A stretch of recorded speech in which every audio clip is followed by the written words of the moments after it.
Good evening and welcome to the June 2022 Board of Zoning Appeals. We'll call the meeting to order. First items on our agenda are prayer and pledge. If you will, please stand. Troy's going to lead us in prayer, and Phil.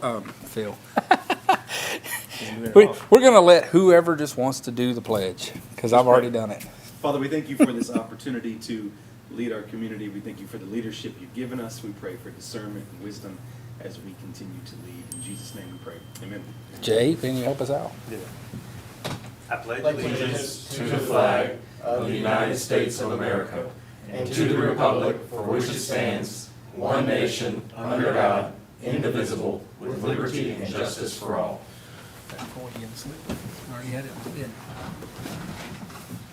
Item number 3 on our agenda is citizen comments, and I see we have none at this time. Is that right, Mitch? That is correct. Number 4 is approval of the minutes of the May 19th meeting. Those are in your agenda packet and appear to be in order. Are there any additions or corrections? Mr. Chairman, I've reviewed the minutes and found them to be in order, and I move for their approval. We have a motion for approval, a second. I'll second. We have 2 seconds. All those in favor say aye. Aye. Minutes have been approved. We have 2 items on our agenda tonight for new business, a special exception and a zoning variance. We'll start with the special exception. Yeah, this is a special exception for an attached accessory apartment. The request is for 113 Deer Road. Property is zoned R1, low-density residential, a little over 2/3 of an acre in size. The addition is to be 1,440 square feet in size, which would be equal to a 30 by 48 foot building. The proposed addition would be attached to the carport, which is located behind the house, and the applicant is intending to use this, include a garage, a bedroom, and a living room with a kitchen space in this attached living area.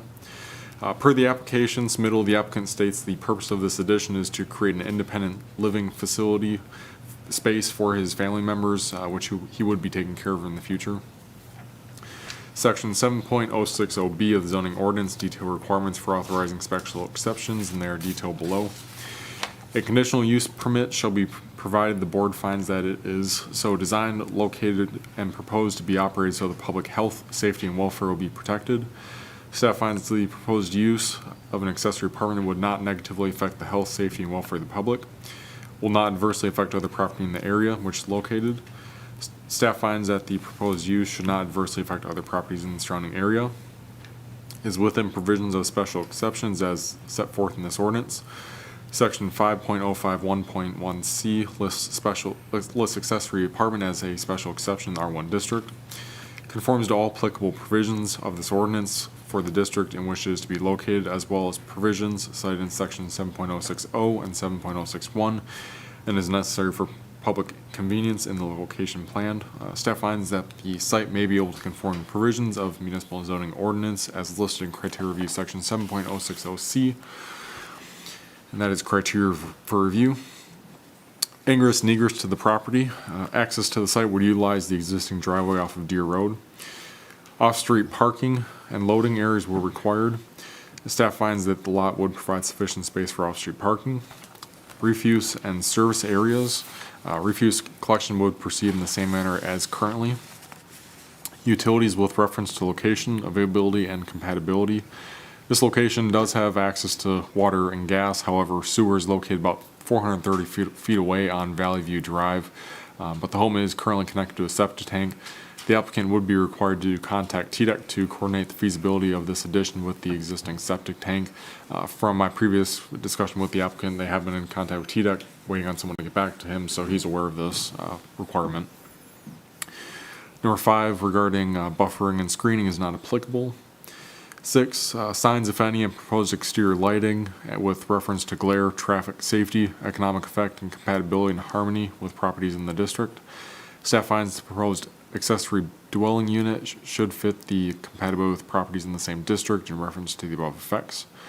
Required yard and other open space. Staff finds that this yard has the necessary yard and open space to allow for an attached accessory dwelling unit.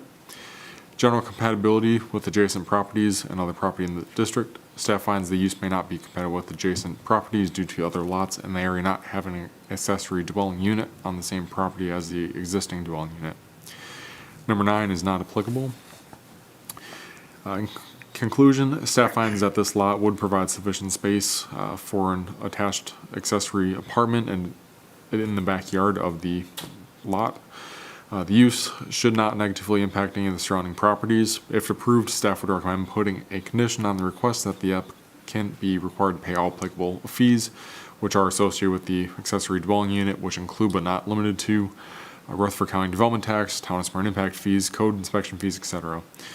Staff would also recommend putting a condition that the building not be used for rental purposes, and that approval from TDEC for the septic system shall be submitted prior to issuance of a building permit. This is the home looking from Deer Road, and then this is that carport in the back that's attached to the house. So that addition would be built behind that existing carport. This is a rough sketch of location and size of what the proposed accessory apartment would look like on the property, meeting all the setbacks. That's all I got. Excellent. Couple questions, Mitch. So you said meeting all the setbacks, so that side setback is not a factor?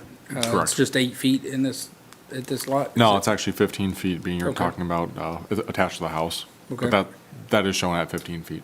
Okay, and then I'm assuming by being attached to the carport, which is attached to the primary dwelling, then square footage isn't a factor, Correct. okay? And then last, have we had any calls from any of the neighbors? No. Nothing? All right. Any other questions for Mitch, anybody?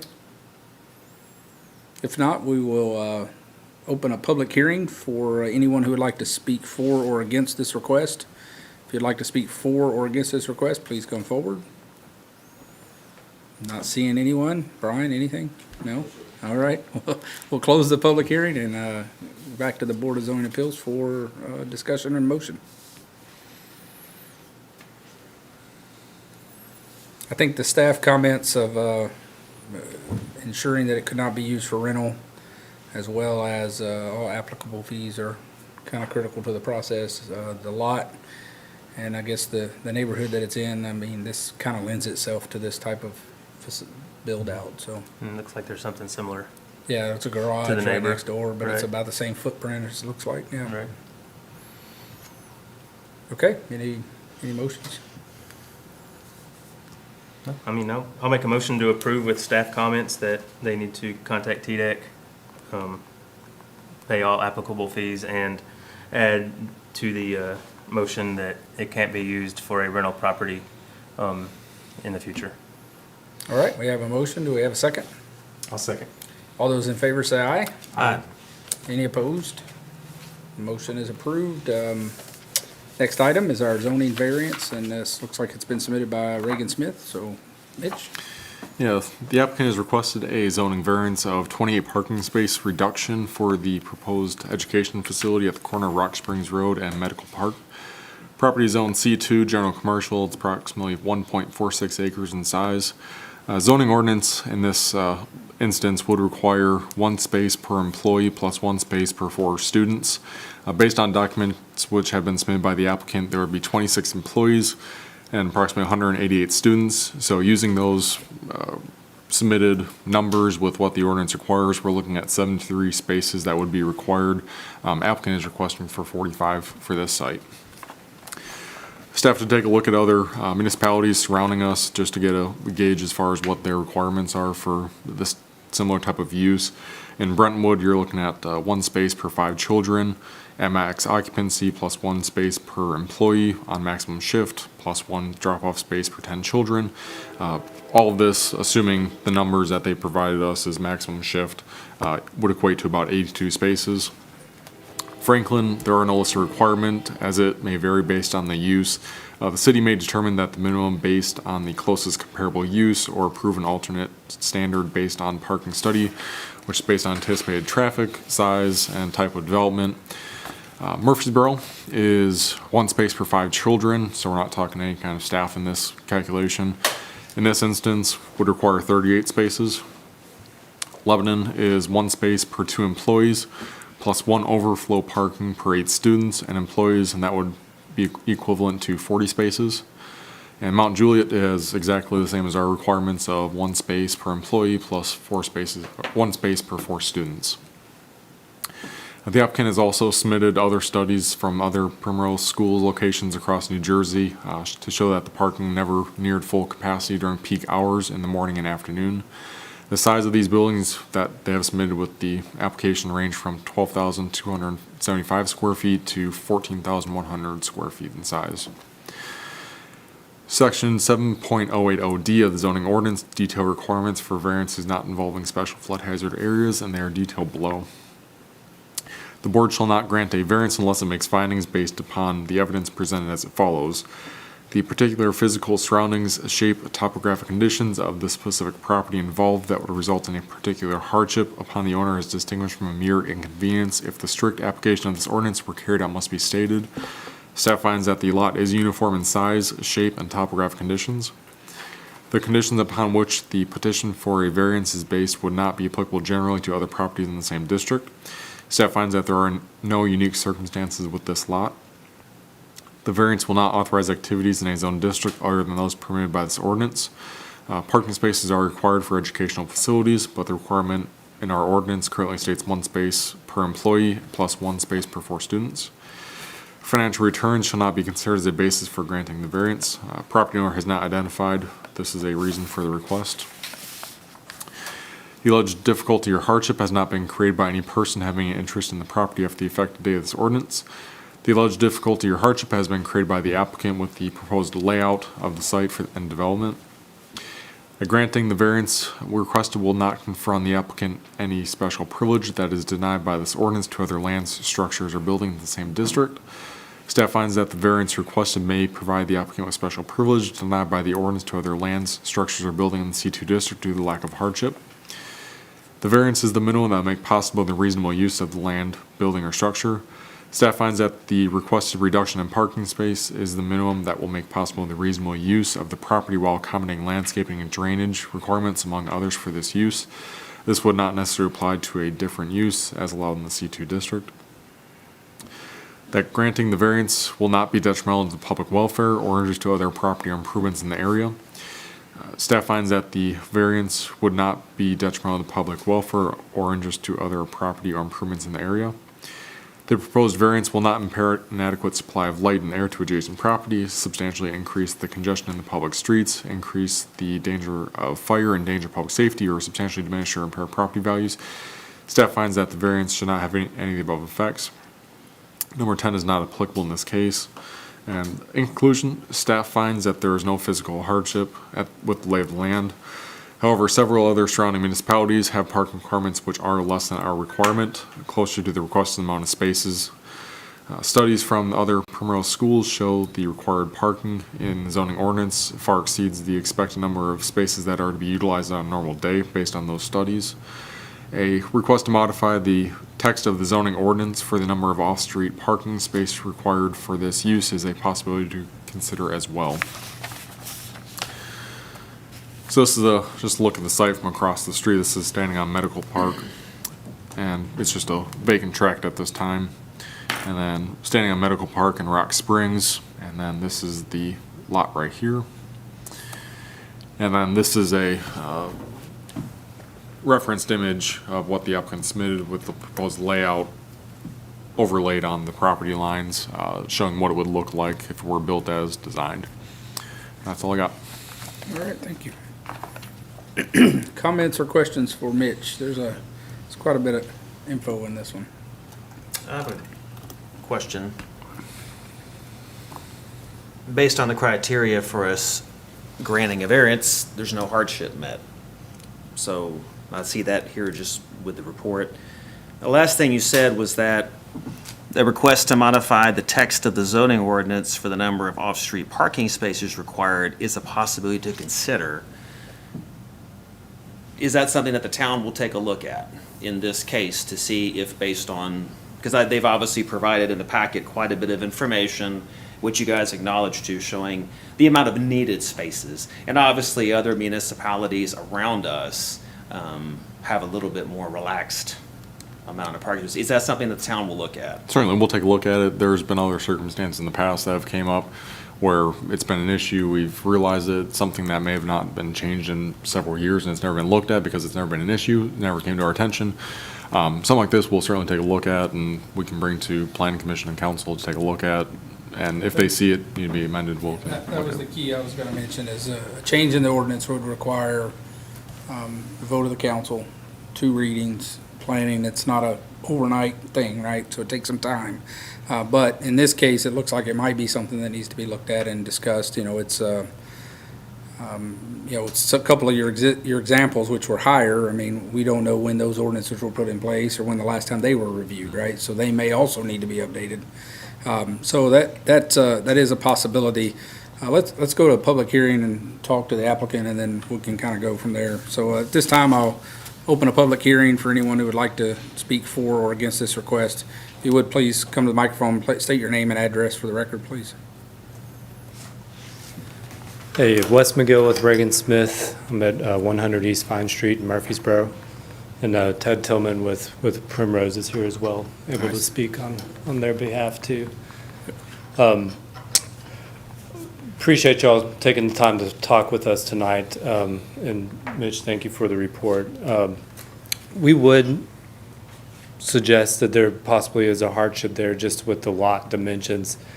As you can see, we're taking up almost the entire site with the 45 parking spaces there. So, I mean, we can fit maybe a few more parking spaces, but really there is a floodplain that comes along Rock Springs Road there that comes up into our site. So we're wanting to leave that area open because we do have to fill in that floodplain, and we need somewhere to excavate out so we're not filling too much in the floodplain and not able to take that same material out. And then, as Mitch mentioned, Primrose has almost 500 schools across the nation and have done numerous parking studies on multiple schools, and their average demand is about 40 spaces for this product here. And so we came in above what even their demand would be, so trying to still get as close as we can to the zoning ordinance requirement while being sensitive to the floodplain and stormwater that's coming through there as well. Okay, that's good information. So I guess, the comment or the question, let's just kind of clarify the role of our board, right? Our board is a zoning variance. So zones are set, the ordinances are set. Our job is to evaluate whether or not there's a valid hardship to grant a variance. Pretty much black and white. It either is or there isn't, and it's just a variance. If there's a change that needs to be made, or we come across maybe an old ordinance that hasn't been updated in a while, that's now too restrictive or not restrictive enough, that's kind of a different process. Board of Zoning Appeals can still make a ruling, but that whole process has to go through a different channel, Yep. right? So that's kind of what we were talking about. So I want to be honest, you've probably got a couple of choices. We could consider what's been submitted to us and make a ruling on what we see, and your arguments for a hardship or whatever, we can consider all of that and make a ruling tonight. Or we could defer this and give the city time to look at the ordinance and consider whether or not our ordinance needs to be updated and whether or not it's too restrictive at this point. Fortunately, that deferment would take probably 60 days or more. No, probably right at 60 days. Our second reading would be like August 12th. So it would be mid-August before we would have a resolution to that. If that timeline doesn't work or you don't want to wait that long, we can certainly take what you submitted and we can discuss it and make decisions tonight. But it might be more advantageous to you to wait. If you wait and we change the ordinance, then you don't need a variance at all. Right. And your money's refunded, et cetera, right? So if we rule today and it was denied and then we change the ordinance, you wouldn't get anything back. You've lost your money, right? So that's part of it. I know it's small dollars in grand scheme of things, but it is a benefit to, one way or the other. So it's something for you to consider, and, just to let you know that we're willing to do that, to make sure that we're trying to be fair for you guys, but also be cognizant of the city as a whole. We've got a couple other schools that, this granting you a variance may create a condition where now we've got to deal with, well, if they get it, then I get it. We could create a precedent. There's some other things we could do that we've got to be cognizant of, and that may be why it's better to look at the ordinance. Okay. But I will say this, a deferment is something that you guys would have to request or at least agree to. It's Understood. not something we can, tell you to do.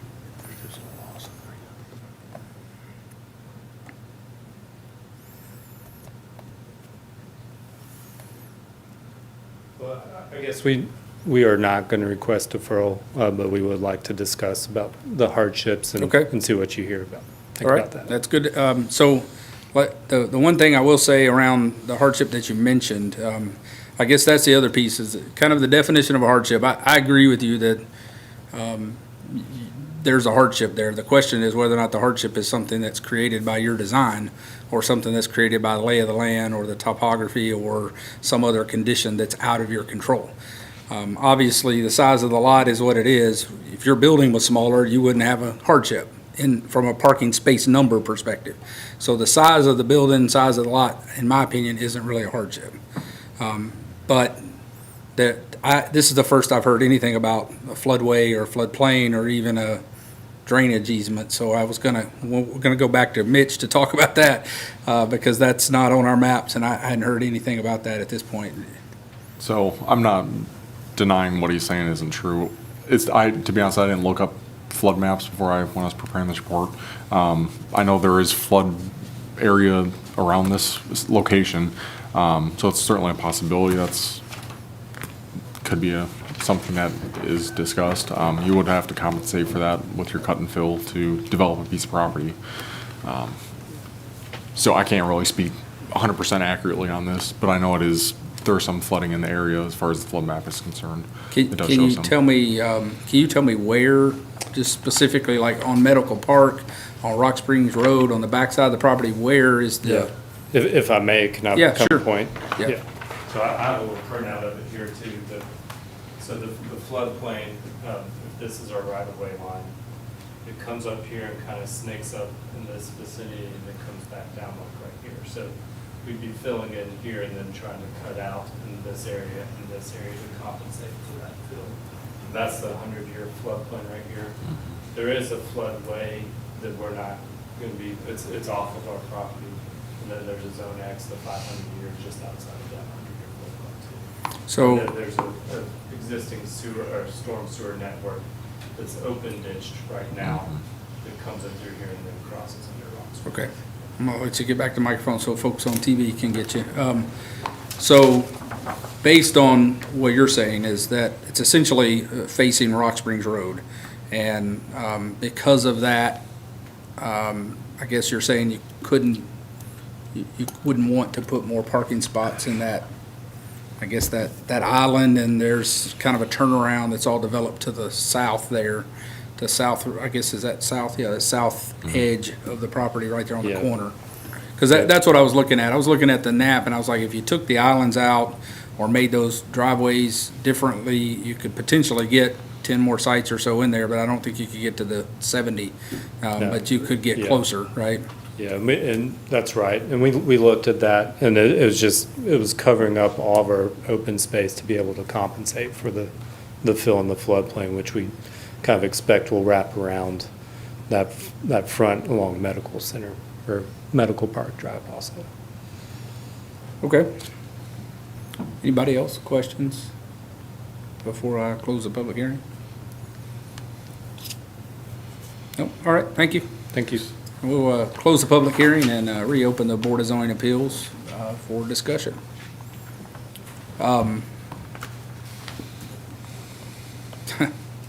So the floodplain does offer an argument. You can still build in it. It doesn't get him, I don't think you could get to the 70s, to the 72 requirement. We're talking about 20, 27, 28 sites difference at this point, parking spot difference. I mean, it would maybe give him 10 more if he didn't have to deal with that, but I'm not sure it gives him the 27 or so. That's the only concern, but I mean, that's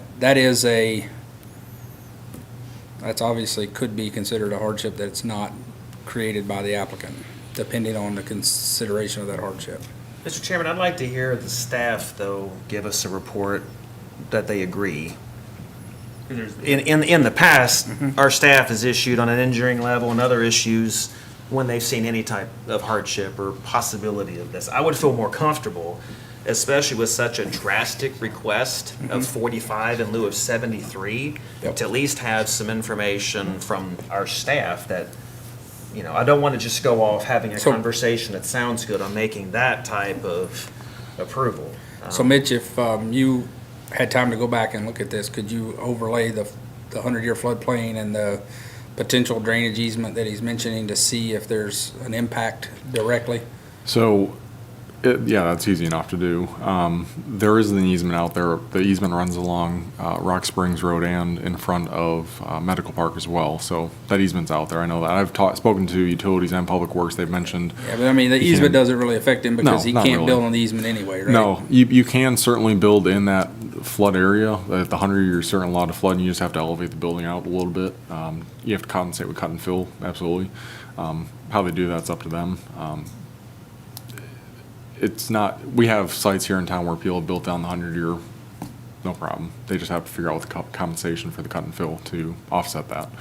I mean, your options, I mean, potentially for reconfiguring the site, potentially smaller, not as many students, there's options we got here as well. Just my 2 cents. Okay. If we're being asked to consider this, I would need to see that personally to feel comfortable, because we're not talking about just a few, it's a significant amount of spaces. I would like to see a staff report that tells us if that hardship is true. Just because this has been denied in other properties in the zoning, it would show special privilege, so we need to be sure there's an actual hardship. So if we need to, that would be a deferment issue for us to come back when you can deliver that report to us. Can that be done by the next meeting? Easily. Okay. Another question that kind of came into, on this drawing, on the Medical Park side and on the Rock Springs side, it looks like the lot, I can't really tell which line is which, right? There's an overlay that's been put on top of the map, but there's it looks like a open area from the concrete or from the asphalt to the road in their drawing, and then there's also the setback. So I guess that's the other question I have is how far off the required setbacks are they, or are they not? Because I can't really tell if they're right up on the setbacks or not. It's not straight. What they're drawing is not completely straight. So at a minimum, there might be more space there as well. So you've got where that white stops, that's their property line in theory. So you go back 35 foot off that white line, there's 2 dash lines you got here on the picture. Yeah, down towards the corner. The two applicant sites, can, yeah. applicant can certainly correct me if I'm wrong on this. They're the one who drew it. I didn't. Interpreting this, the dashed line closer to the building, that's gonna be your setback line. So you got a sidewalk that's on the south side of the building that setback line is running through. So they're pretty close to that setback line on that side at least. Yeah, the other side, I mean, they're close, they're not, touching the line though, for the other setbacks.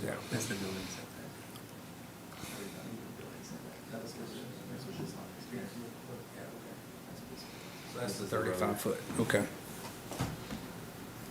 The 35 foot goes through this side. So just for my own edification, what's the rules on paving or concreting in that 35 foot setback? Setback, you can do that. You just can't put a built structure in it. Okay, so they could use some of that land as well. Sure. And like I said, I talked to Public Works and Utilities, and they're fine with them expanding into the easement for paving purposes. Yeah, so what I'm thinking is here. If there were spots here, Can you get 30 more spots in there? well, if you used part of this and that, you might get close. I don't know. You'd have to draw it out. I don't One of know. the original conversations was reviewing Sure. the current zoning ordinance to see if we can do something about limiting that. Maybe here there's a combination of these things. If we were reviewing it and you did need less spaces for this, and there's areas where you could put additional, maybe it ends up meeting there, but I mean, that's something we brought up that could be a possibility, but we're looking at ruling on this today. Yep, so, I mean, we've heard from the applicant, they don't particularly wish to defer it, but that doesn't mean that if there's not reason, we could. So I guess to the board is, what's the pleasure of the board? do we Well, the want to applicant's brought rule up the it off? possibility of a hardship now, so I want to honor that that's a possibility. But we don't have information. I feel personally, to make a ruling on that, I would like staff to have time to produce a report so that if we do approve or deny it, it's based on every possibility to try to look for a hardship as the applicant has brought up. So I would move for a deferral for this until the next meeting, which For would 30 be days. July, Okay. to allow the staff 21st, I believe. to deliver a report on if there's a possible hardship due to floodplain or flooding issues. Okay. Mitch, are you good with that date and that time period? Yeah, it's, easy enough to do it, so it's a pretty simple thing to do. Okay. We can get it done easily by next month. All right, we have a motion to defer for 30 days to the next meeting in July to give staff time to review the proposed hardship. Do we have a second? I'll second it. All right, we have a motion and a second. All those in favor of a 30-day 30-day deferment, say aye. Aye. Any opposed? All right, motion is granted. The matter's deferred to give staff more time to review the proposed hardship. Next item on our agenda is staff comments or other business. Any I'm all staff good. comments? I do have other business. You may have noticed that we have a member missing tonight, Scott DeMumbrium. Just want to say congratulations to him and his wife Summer. They gave birth to their third daughter yesterday. Yesterday morning about 10 or 10:30. She was 5 pounds, just under 6 pounds, and she's doing well. She is in the NICU, just kind of getting everything settled, but she's doing well, and they're expecting that she'll be out of the NICU probably tomorrow. So congratulations to them. This is now 3 under 3. So if we wonder what Scott's doing with his time, I think we know. So congratulations, Scott and Summer. The new baby's name is Ellie Mae, and I did ask if they had ever seen Beverly Hillbillies, and Scott has, but I don't think Summer had. So I told her she might want to watch it now. But anyway, all right. Anything else? All right. If not, we'll stand adjourned.